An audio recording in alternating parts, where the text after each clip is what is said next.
Now is the time to move on to our next keynote on the need for more women leaders in companies and how companies can become an employer of choice for women. Yes. So, friends, women in India face and take a lot of challenges, as we all know. Their role and responsibilities are even bigger when it comes to childcare, making it nearly impossible to pursue an ambitious career. To talk about the challenges and how firms and corporations can play an important role in this, we have with us Ms. Shalini Chakravorty, who is the Chief Ethics and Compliance Officer at PhonePe. Over to you, Shalini. For inviting me today on such a special occasion. Need for more women leaders in companies. This is quite an interesting topic and has been spoken for many decades now. While we can't overlook that there has been plenty of pressure organizations have taken, but we are not yet there. We are not even close to where we need to be. Organizations are changing, but they are changing very, very slowly. In a recent report that was published by World Economic Forum, Global Gender Gap Report 2021, only 8.9% of Indian firms have women as top managers. While there are many such other facts, how many women CEOs are there in the Fortune 500 companies and so on, but I would like to share one very peculiar, though very embarrassing fact today. A 2019 Australian study found that there were more men named Andrew in the position of CEOs than there were women. In fact, only 5.5% of the CEOs were women, on par with those names as Michael. But why do we need higher representation of women in leadership?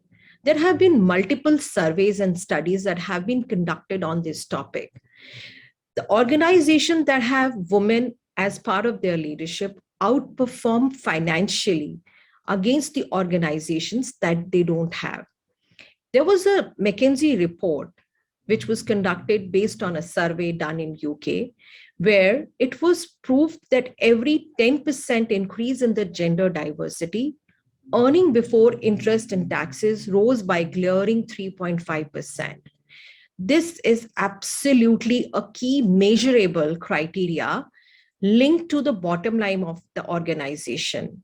But yet, we still found today that a lot of people don't trust women to be, or don't find women to be competent enough to be taking up these senior leadership roles in the organizations.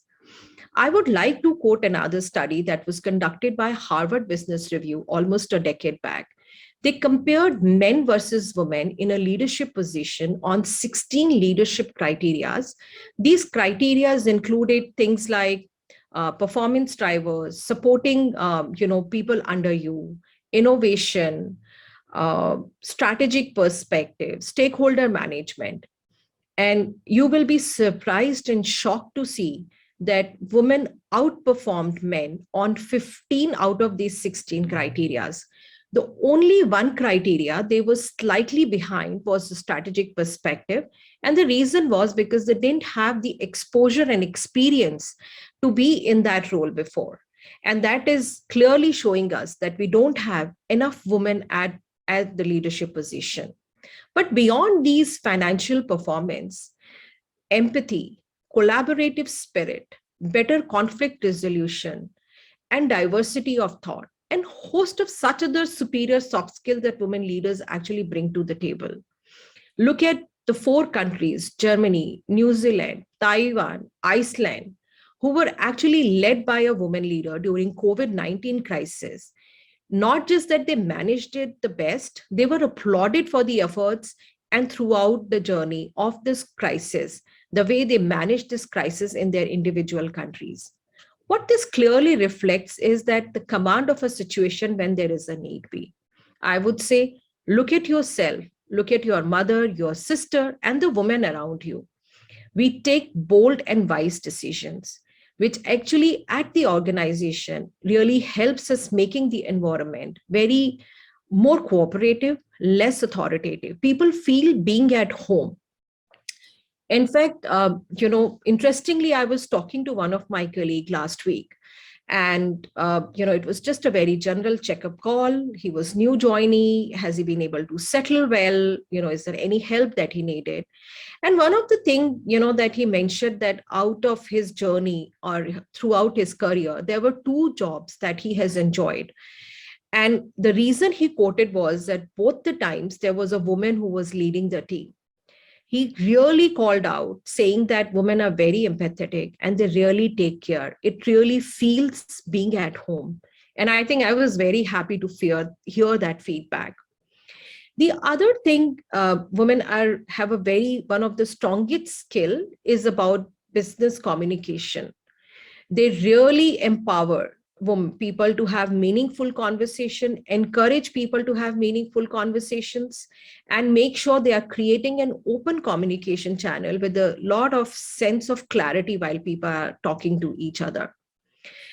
One of the best things that I would really call about women is the ability to wear many hats. We are all very good at multitasking. And, one thing that all of us resonate is, with the goddesses that we worship, Ma Durga, Ma Kali, Ma Lakshmi. Have you ever noticed that all of them have got 8 hands? And what does that truly reflect? That truly reflect that we can multitask very effectively and very efficiently, handle multiple tasks at the same time. But yet, we see a lot of women go missing between entry and the middle level. Why the organizations are not able to hold them up? It's not an easy task. It requires a lot of initiative and effort to hold them up. It's a journey that they need to get on to become the employer of choice for women. I would highly recommend to start this journey early on to build a very strong reputation. And I'll call out an example from my own organization at PhonePe. We launched our diversity and inclusion journey within the 5 years of our start of the organization. And then this journey is not only focusing on female gender inclusion, it's also talking about sexual orientation and people with disability. Most importantly, it's not a journey about diversity, it's a journey about inclusion. But what makes these initiatives successful? They need to be driven by leadership. The tone at the top really drives the culture of inclusion. The diversity and inclusion strategy at PhonePe is led by Sameer Nigam, who is the CEO of the company. He, along with his D&I core committee, committed to have increased female representation. We actually committed to have a 25% women leaders in the organization. And within the launch of 6 months, we were able to make this number from 13 to 18%. Don't you find this exciting and interesting? But how did this happen? This happened because the leadership was committed at it. There were certain few other initiatives that the organization took. And one of the challenge that we have seen is about the women engineers. We launched a tech scholar program in partnership with CREO. And the objective of this program was to provide practical training, internship experience to the candidates with a chance to get hired by PhonePe in the end. Also looked at supporting trans women. We went ahead and hired trans women for our front office. This inclusion strategy is not just about attracting and hiring women, it's also about managing their career within the organization. And that includes, after hiring, how you are providing the growth opportunities. What efforts are you taking to ensure that they are retaining with you? They are having the journey to make it to the top leadership, to the leadership positions that you have. Once you have ensured that women are on board, you need to create an environment in the organization that treats everyone equal and is inclusive. And there are multiple ways one can do it. Do a gap assessment like you do for your financial statements. Address unconscious bias. Create a lot of awareness about this topic. And this also calls out very specifically preventing any gender-based harassment and discrimination, sexual harassment and bullying. Ensure that you have a process in place to address such concerns and making sure that there are no repeats that are happening in the future. Basically, what it means, promoting an environment of inclusion at workplace. create growth opportunities, create a variety of career paths that facilitate movement up and through the organization, provide the support necessary to identify the next moves, and build the skills accordingly. This would definitely help in creating a pipeline for leadership. One of the ways that has been really successful in a lot of organization is to launch mentorship program. We have done that at PhonePe, and we are seeing some very good results coming out of that program. One other aspect that we really spoke about was a woman going missing in the middle level.